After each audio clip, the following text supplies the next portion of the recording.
In a historic ruling, the Supreme Court found that former presidents have broad immunity from criminal prosecution.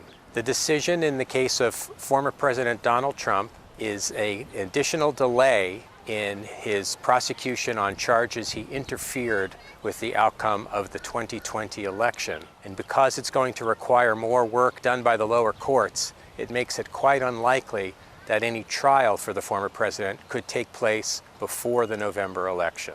The decision found that official acts have some sort of immunity, while unofficial acts have no immunity. In practical terms, that means some of the core functions of being president, like for instance, vetoing legislation, could never be the subject of prosecution. Other acts, including Trump's discussions with former Vice President Mike Pence on January 6th and leading up to January 6th, are presumed to be immune from prosecution, but prosecutors will have a chance to present evidence to rebut that presumption.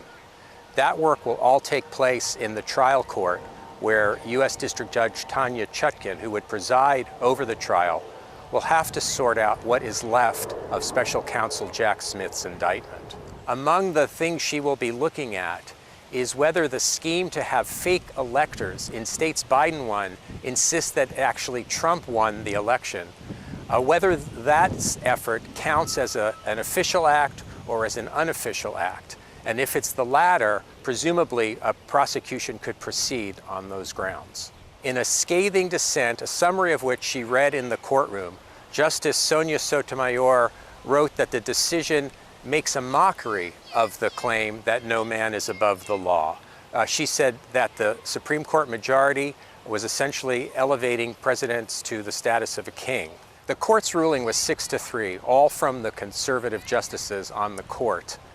And 5 of those votes came from the 3 justices who were appointed by Donald Trump to the Supreme Court, as well as 2 others who rejected calls to step aside from the case because of questions about their impartiality.